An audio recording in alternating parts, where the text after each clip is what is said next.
Terima kasih Anda masih bersama kami di Political Show. Kita akan lanjutkan perbincangan kita dengan para narasumber drama penjegalan Anies Baswedan di Pilgub Jakarta dan Jawa Barat. Saya putarkan ya pernyataannya Anies Baswedan pasca gagal berlayar.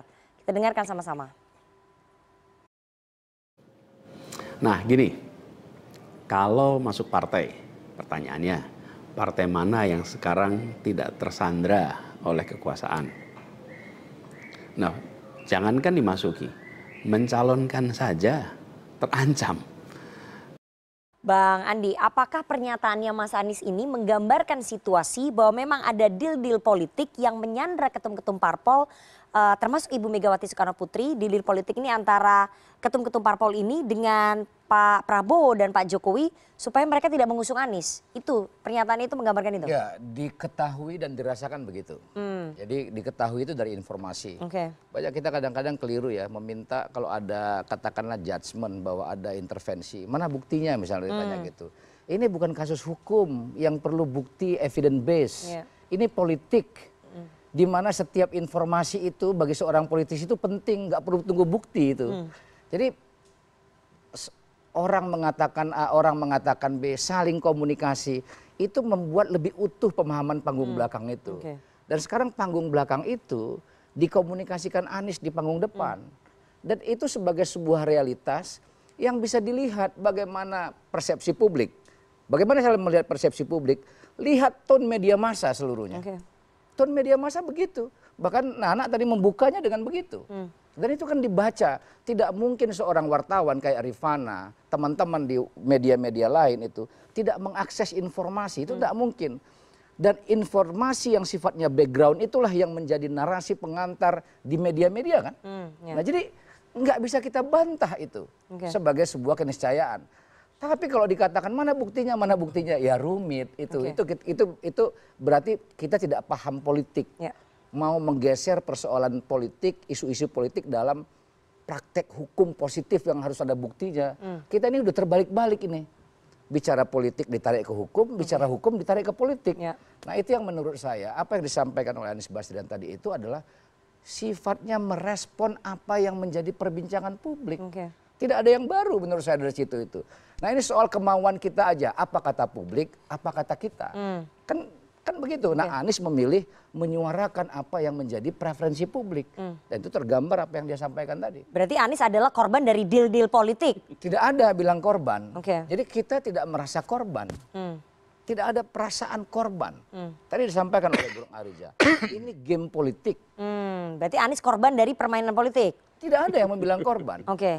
Korban itu saya misalnya, saya tidak merasa bahwa kita ini korban. Tapi saya tidak bisa mencegah ada orang lain, pihak lain memandang itu. Tapi kalau kita yang bersangkutan minta memandang korban, kecil sekali kita ini. Ini kompetisi politik dan kita harus siap terlepas dari benar atau tidak cara-cara seperti itu ya. Saya tidak membahas benar atau tidak, itu panjang lagi pembicaraan kita. Bung Faisal tadi sudah menjelaskan itu bahwa apa sih yang kita mau? Kalau cara-cara ini kita anggap benar, ya mungkin bagi yang menang bisa ketawa. Ya, bagi yang menang bisa tertawa. Tapi nanti ini bisa terjadi sama siapa saja. Dan itu sudah terbukti itu. Akan berputar gitu maksudnya? Iya, akan terputar nih soal waktu. Ada yang bisa ketawa hari ini karena menikmati permainan ini. Kita nggak tahu 5, 10, 15, 20 tahun yang akan datang. Saya percaya betul bahwa alam semesta itu bekerja dan banyak contohnya. Tidak mungkin pertemuan ini saya menceritakan contoh satu persatu dengan contoh itu dengan detail. Tapi saya meyakini itu dari contoh-contoh perjalanan politik setidaknya selama saya ada dalam panggung politik dan selama dari mahasiswa melihati bagaimana politik Orde Baru terjadi. Itu soal waktu aja. Jadi jangan ketawa dulu gitu. Bang Deddy, soal deal-deal politik ini ya, kami dapat informasi bahwa ada komunikasi antara Ibu Megawati Soekarno Putri dengan Pak Prabowo Subianto di mana Ibu Megawati berjanji untuk tidak akan mengusung Mas Anies Baswedan untuk menjaga hubungan dengan Pak Prabowo menjelang pemerintahan ke depan. Jadi ada deal-deal politik itu. Itu informasi apa fitnah? Makanya kita konfirmasi. Kita ya, kan mendapatkan informasi juga harus dikonfirmasi karena begitu dikonfirmasi di ruang publik menjadi kebenaran. Harus dipilih-pilih juga lah mana yang penting gitu loh kalau menurut saya. Ada nggak komunikasi? Tidak, dalam konteks tadi pertanyaanmu itu sangat berbahaya Nana. Ada komunikasi Bu Mega dengan Pak Prabowo. Sebelum putusan MK, komunikasi itu terjalin pada saat malam pembahasan pengesahan revisi Undang-Undang Pilkada. Ya. Mengatakan informasinya apa tadi Nana? Bahwa Ibu Megawati berjanji kepada Pak Prabowo tidak akan mengusung Mas Anies Baswedan demi menjaga hubungan nanti ke pemerintahan baru Pak Prabowo Subianto. Saya kira itu informasi sesat yang keterlaluan. Tidak ada komunikasi tapi antara Ibu Mega dengan Pak yang Prabowo. Seperti itu. Tapi itu ada, saya 100%. Tidak ada komunikasi. Tidak ada juga tapi ada komunikasi langsung Ibu Megawati dengan Pak Prabowo. Utusannya? Karena apa? Ada utusannya Ibu Mega menyampaikan pesan ke Pak Prabowo. Ya Allah. Kalau itu Pak ada. Kodari senyum-senyum nih. Bentar dulu, kalau itu ada, ya masa bisa Pak Anies Baswedan ada di gedung B DPP PD Perjuangan tanggal 25. Come on, pakai logika dong, gitu ya.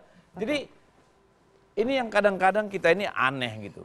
Walaupun kesannya menjadi berlebihan. Oh, ini playing victim, ada yang namanya Mulyono mempengaruhi. Come on, nanti pada waktunya kita akan buka. But not now. Gak sekarang. Silakan ya. Ada saatnya kita akan buka itu setelanjang-telanjang mungkin. Tapi saya juga ingin memperbaiki apa yang dikatakan oleh Faisal tadi. Kalau Anda baca anggaran dasar, anggaran rumah tangga, peraturan organisasi, semua di partai ini Pak, silakan bandingkan dengan partai lain. Bahwa Ibu Megawati diberi hak prerogatif menjadi pengambil keputusan akhir di partai, yes. Karena tidak ada yang organisasi yang nggak punya pengambil keputusan terakhir. Karena dinamika internal itu dalam partai politik pasti terjadi. Kita mengambil calon itu mulai dari anak ranting sampai ke atas berjenjang nama itu. Proses penjaringan. Di tingkat provinsi, proses penyaringan. Di tingkat DPP, pengambilan keputusan, Pak. Apakah semua yang dari DPC misalnya di kabupaten kota yang diputuskan? Belum tentu. Apakah semua DPP mutusin nggak ada hubungannya dengan bawah? Ya enggak juga, gitu loh. Jadi kalau dibilang bahwa apa semua ikut, saya ketua DPP bidang pemenangan pemilu eksekutif. Hampir tidak ada yang Ibu Mega ikut memperbincangkan. Kecuali beberapa daerah yang dianggap penting. Kita semua melibatkan Ibu Mega. Lain-lain DPP yang mutusin. Tinggal Ibu ketika tanda tangan, kenapa ini dipilih? Kenapa ini dipilih? Yes. Ketika argumen itu nyampe, sudah. Lalu yang kedua soal kita dengan Pak Jokowi. Kita sudah lama dengan Pak Jokowi, Pak. Masa berbulan-bulan ini Pak Faisal nggak menangkap bahwa kita dengan Jokowi itu sudah sangat berbeda 360 derajat. Dari mana Anda bisa bilang? 380 Pak. 360 saya. 360 ketemu lagi. Ya biar muter. Balik lagi. Pusing. Ngerti nggak? Jadi nggak ada ketemunya tuh barang. Jadi kalau masih disandingkan dengan Pak Jokowi salah besar. Ini saya mau izin untuk luruskan berkali-kali. Nanti selesai ngomong silakan. Silakan lihat. Silakan lihat bagaimana kita kencangnya menunjukkan betapa berbedanya kita dengan Pak Jokowi dalam pengelolaan kekuasaan. Nggak ada Pak ketemunya tuh barang. Jadi kalau masih Anda campur-campurkan dengan Pak Jokowi Pak, ya berarti Anda sedang menipu publik kalau menurut saya. Ya baik, jadi kembali lagi tadi nggak ada komunikasi ya antara Ibu Megawati dengan Pak Prabowo terkait pencalonan Anies. Komunikasi, coba Anda bayangkan Nana, Anda kan jurnalis yang sudah cukup senior. Ibu Mega teleponan sama Pak Prabowo, Mas nanti supaya kita baik-baik, saya nggak akan calonkan Anies. Come on, itu omong kosong apaan tuh pikiran kayak begitu. Pada saat yang sama, kita berjam-jam dengan Anies membahas MOU.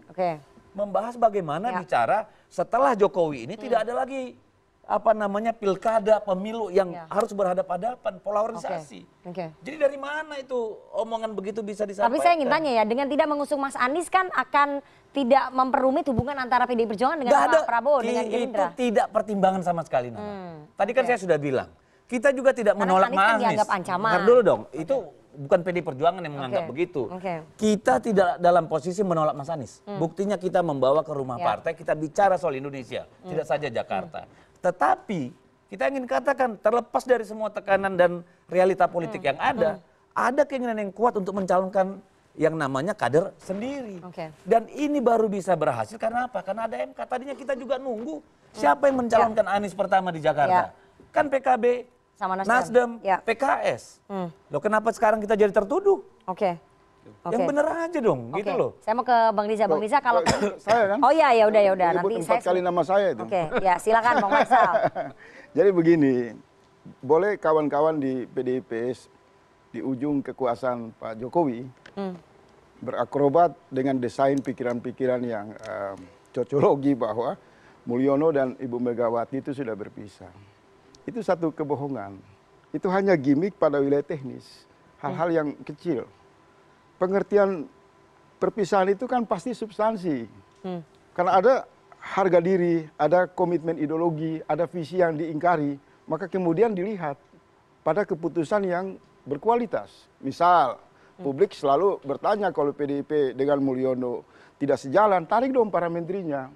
Tarik dong duta besar di Cina yang sudah 8 tahun melanggar aturan. Ya. Itu Ini kita kembali ke topik nih soal Mas Anies nih, soal pencalonan Mas Anies. Kembali itu pernyataannya. ada relevansi. Maka dalam banyak tulisan saya dan pandangan-pandangan saya mengatakan variabel Anies itu menegaskan ada kuatnya hubungan Ibu Mega dan Mulyono.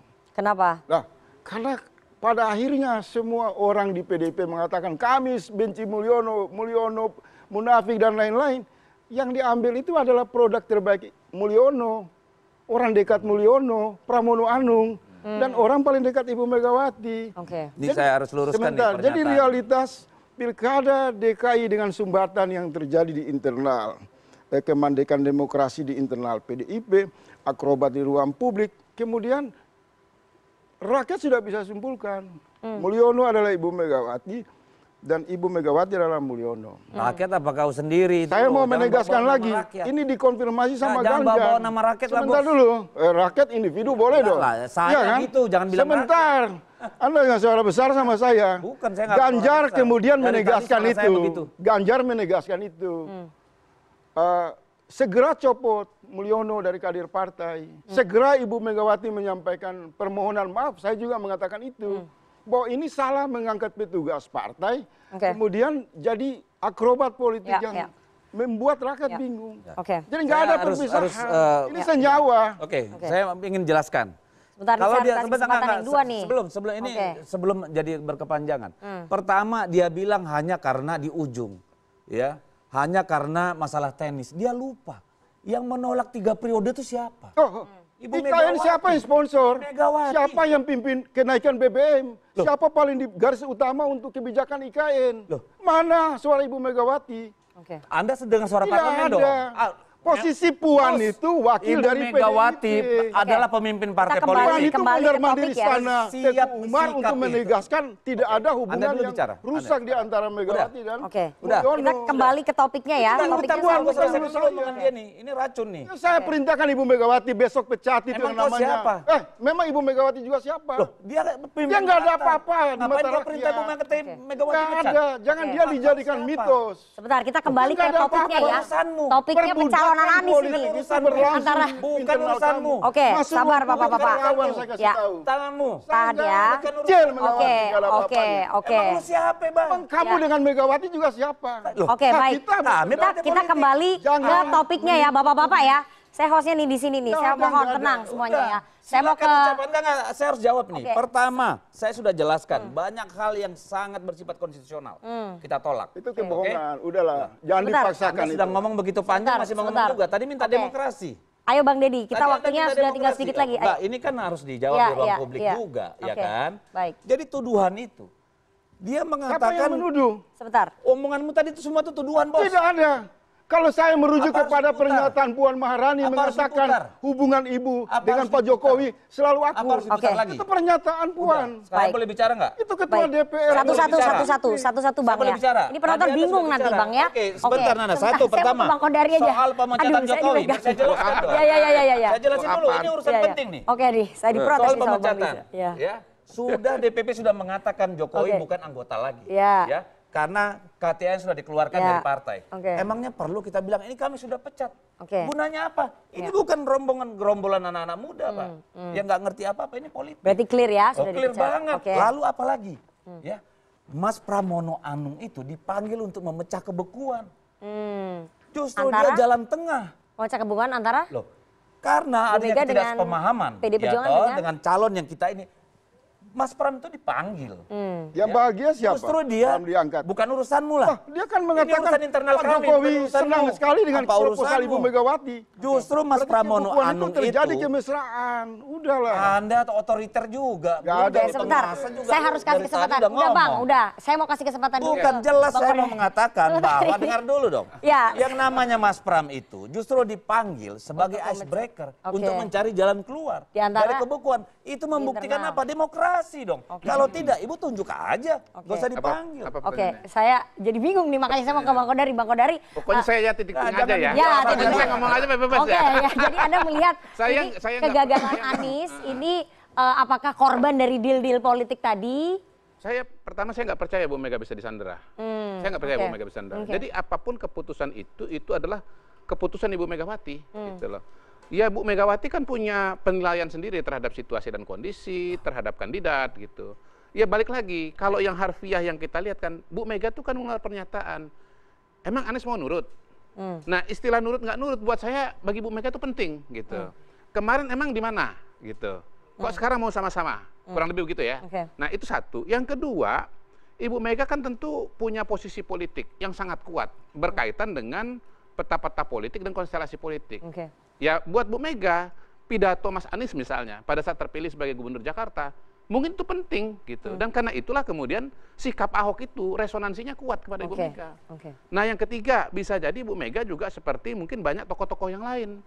Melihat Mas Anies perjalanan sejarahnya itu, ya partai politik itu hanya mampir saja buat beliau. Mulai dari Partai Demokrat, mulai dari Partai Nasdem, mulai mungkin dari PKS, dan terutama barangkali Gerindra gitu loh. Sehingga akhirnya kan tokoh-tokoh ini juga punya sikap-sikap politik tersendiri gitu. Dan pada hari ini hemat saya akhirnya terbuka kan sikap Mas Anies itu mau mendirikan partai politik karena melihat bahwa memang Mas Anies ini sulit diterima oleh semua ketua partai politik yang lain, udah nggak punya pilihan lagi, sehingga akhirnya mau mendirikan partai politik gitu loh. Walaupun kalimat bahwa ini semua partai sudah tersandera, ya apa jaminannya kalau beliau bikin partai nggak tersandera lagi? Itu tentu saja pertanyaannya yang sifat retoris. Tapi bahwa ada hubungannya dengan pemerintahan ke depan, dengan pemerintahannya Pak Prabowo, hubungan antara PDI Perjuangan, antara Ibu Megawati dengan Pak Prabowo menjadi bahan pertimbangan nggak dengan batalnya misalkan Anies? Saya nggak tahu, ya saya nggak tahu. Jadi buat saya sekali lagi Bu Mega nggak bisa diintervensi, nggak bisa disandera, karena itu semua logika-logika politik yang berlaku pada saat pilkada hari ini itu adalah boleh dibilang ya murni pemikiran Ibu Megawati dan PDI Perjuangan mengenai arah politik ke depan. Gitu. Mengenai arah politik ke depan itu berarti ke 2024, 2029. Tentu saja pilkada itu sendiri. Bukan dengan pemerintahan ke depannya. Pilkada itu sendiri tentu saja. Ya. Tapi kan dengan tidak mencalonkan Mas Anies tidak ada duri di antara PDI Perjuangan dengan kalaupun misalnya mau dikaitkan ke depan, pemerintahan ke depan. Saya kan pernah bilang begini, Ibu Mega kalau mencalonkan Mas Anies, sebetulnya Bu Mega dan PDI Perjuangan sedang menyiapkan capres mereka namanya Anies. Gitu. Itu suatu konsekuensi logis dan empiris bahwa gubernur terpilih Jakarta itu potensial untuk jadi calon presiden. Apalagi Mas Anies memang yang sudah jadi gubernur dan maju kontestasi. Begitu Mas Anies terpilih sebagai gubernur DKI Jakarta, daerah khusus Jakarta, hampir otomatis beliau nanti akan jadi calon presiden. Nah, bisa nggak Bu Mega membayangkan bahwa beliau pada hari ini memberikan rekomendasi kepada Mas Anies dan Mas Anies nanti harus jadi calon presiden dari PDI Perjuangan? Mungkin itu. Saya kira gini. Sebentar Bang, saya kasih kesempatan dulu. Ya ini belum ini. Sebentar ini jubir Mas Anies dulu. Yang dia dulu dong, kan ini menyangkut partai. Tadi dia mau coba. Bang, saya harus beri kesempatan ke jubirnya Mas Anies. Menganalisa pikiran Bu Mega. Saya ingin mengatakan bahwa semua itu sudah selesai. Dengan apa? Mas Anies datang ke partai membicarakan banyak hal. Jadi soal saya udah tangkap intinya ini itu nggak ada itu jauh. Oke, silakan Bang Andi. Saya ingin melihat kacaunya pemikiran Kodari itu. Di satu sisi dia mengatakan bahwa partai-partai tidak menarik lagi melihat Anies gitu. Tapi di sisi yang lain, kalau dia jadi gubernur, maka dia akan bisa maju sebagai calon presiden. Lah maju atau tidak jadi presiden itu juga sangat tergantung partai-partai. Jadi ini bukan soal menarik tidak menarik. Muncul pertanyaan begini. Ketika PKB mendeklarasikan Anies Baswedan, itu bagaimana memaknainya? Ketika Nasdem mendeklarasikan Anies Baswedan untuk calon gubernur kembali, apa itu dimaknai tidak menarik? Begitu juga PKS. Jadi sekarang pertanyaannya ada fase kedua lagi. Setelah berjalan waktu, mencabutin dukungan itu. Muncul pertanyaan, apakah pencabutan dukungan itu karena Anies tidak menarik? Kalau Anies tidak menarik, kenapa dari awal memberikan dukungan? Jadi menurut saya, ini kan ruang publik ya. Segala macam sentimen kita, saya hargain itu, kita punya keberpihakan gitu ya. Tapi maksud saya mengelabui publik, itu juga hal tersendiri. Sama seperti digaung-gaungkan bahwa Anies mengucapkan kata pribumi itu seolah-olah mengatakan itu Ahok. Itu metafor yang panjang. Cerita yang panjang itu, menceritakan di masa lalu. Dan kalau kita sudah merdeka, merdeka itu bukan menang pilkada. Harusnya keadilan sosial itu bisa kita lakukan. Dan karena itu Jakarta sebagai kota yang paling dekat, kita membangun itu dari sini. Membangun itu. Jadi nggak ada, kalau dipotong cuma sampai di situ, sama nanti kayak dipotong lagi itu kayak yang Anies Baswedan ngomong itu. Dipotong, maka dia kehilangan konteksnya. Nah, ini yang menurut saya, menurut saya itu untuk mengkomunikasikan sesuatu. Saya tahu saya punya sentimen juga terhadap kelompok itu. Tapi ini kan ruang publik untuk kita berkomunikasi. Pas seperti paling tidak dekat lah, kalau nggak pun 100% benar, dekat pada takarannya gitu. Saya mau ke Bang Riza ya. Bang Riza, apakah kemudian Kim Plus itu menyadari bahwa Anies Baswedan merupakan ancaman di pemilu presiden nanti 2029 sehingga memang harus diborong semua tiketnya, jadi tidak menjadi ancaman lagi? Enggak, saya pribadi dan saya pribadi tidak melihat Mas Anies sebagai sebuah ancaman di 2029. Tadi kan Bang Kodari bilang. Iya silakan tuh Mas Kodari, pengamat ya. Saya punya penilaian sendiri gitu terhadap Mas Anies yang saya kenal cukup baik begitu ya. Setiap pemimpin tuh kan ada masanya, setiap masa ada pemimpinnya. Ya. 2029 itu bukan tidak ada kesempatan dan peluang bagi Mas Anies. Ada beberapa hal yang prinsip yang harus dilakukan Mas Anies kalau Mas Anies ingin tampil di 2029.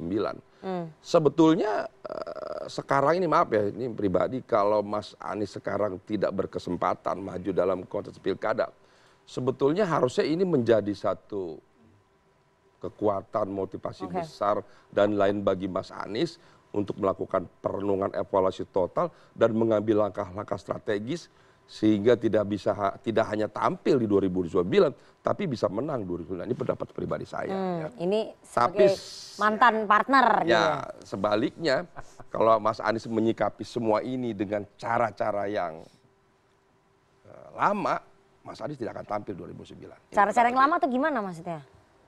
Ya, cara-cara umum yang ada sekarang. Maksudnya apa? Cara-cara yang lama yang nggak usah dibahas lah. Artinya ini kan saya mengenal Mas Anies. Ini ruang publik nih.